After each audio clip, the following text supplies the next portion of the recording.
knickers and a motorcycle jacket.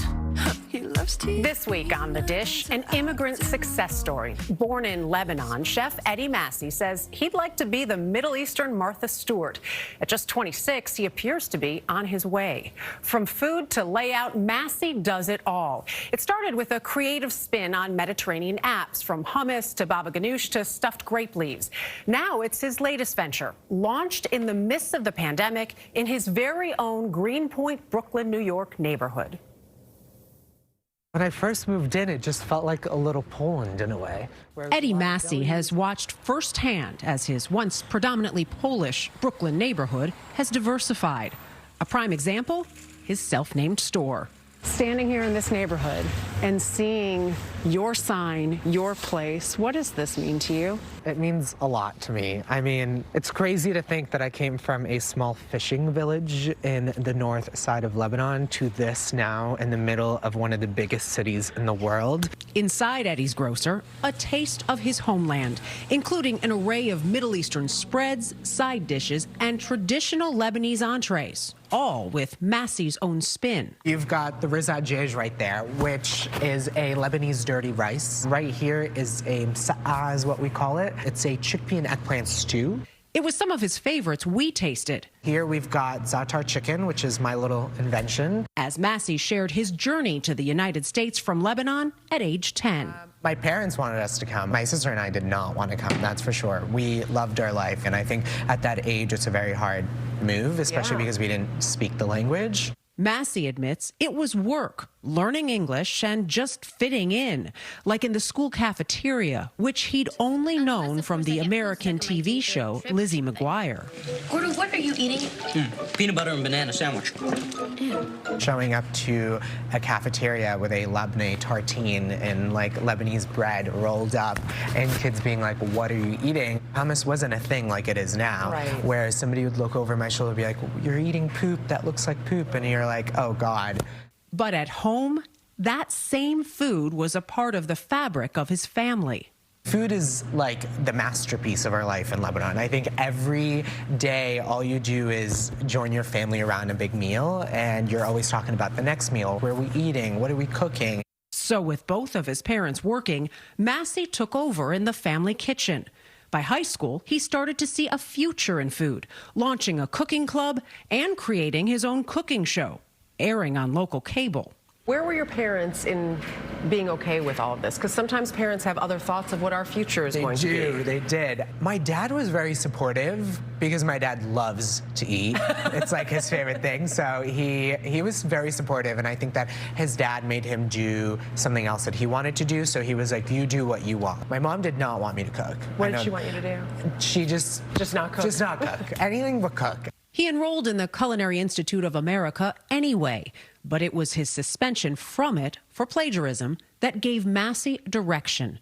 That's when he got a job at famed restaurateur Danny Meyer's North End Grill. I say this all the time, but you can skip culinary school and go work for Danny Meyer.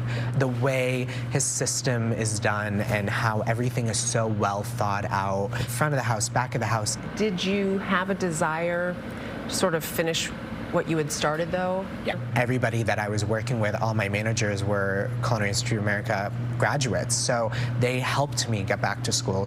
Massih finished his degree while working for Meyer, then got out of the restaurant business and into people's homes. In 2016, he began catering Middle Eastern spreads and meals that were as appetizing to the eyes as the stomach.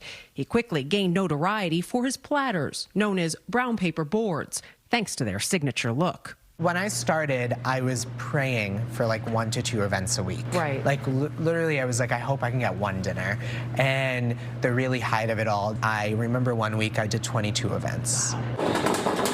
Then, last March, COVID brought his catering business to a halt. Massih tried doing delivery out of his own kitchen, but hit a snag. The New York Post heard about me, and they wrote me up, which was amazing. My sales tripled that week. And then right after that, the health department called and was like, this is a no-no. And they shut me down over the phone. Then I was like, well, what am I going to do now? This corner store was the answer. His go-to sandwich shop, Maria's Deli. Owner Maria Puk had moved to the neighborhood from Poland when she was 10. She worked as a kid in the grocery store, and she used to hand deliver groceries and stock it. And then she took it over when she turned 22. Wow. She has been working and running that deli for 43 years. Until Massih took over last July. He leased the space from Maria, kept touches of her within, and in the midst of the pandemic, transformed it into Edy's grocer in just 6 weeks. Where do you get the energy, the brain power, the vision? Where does all that come from? Cold brew. You know, my parents sacrificed a lot for us when we moved here. They gave up a lot. We lived a really great lifestyle in Lebanon, and they gave it all up for our future. And I think that every day I work hard to prove to them that they did it for a reason. Like his chosen career, believing if his family hadn't moved to the U.S., he wouldn't be a chef, and that as a gay man in a small town in Lebanon, he probably never would have come out.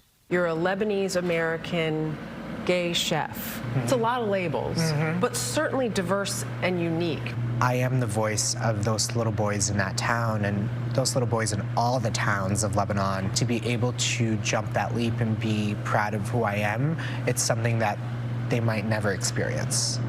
As for Massih's next leap, oh, God. This is your life, Edy. Yeah, I know. I'm trying to figure that question out. Do I know where I'm going? No. Am I happy with where we're going? Yes.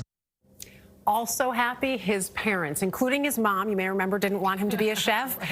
He says they're even thinking about moving from Massachusetts to New York City so they can help him with the store. And I couldn't leave my cohorts hanging. This is like a mini version of these brown paper boards with some of the spreads. Absolutely delicious and really works of art. The color is just luscious. Amazing. Do not be surprised if you see Edy Massih one day on your TV screen with all of this. It's great. Do we know what all these... I actually don't know what he sent to us, and because we can't reach, I mean, obviously there's some olives there, and I think I think some tabbouleh in that mix as well. So basically, we can't... We're going to dive in. We are going to dive in. Yeah, here. Oh, well, there you go. Okay, I'll go. Some of that dip.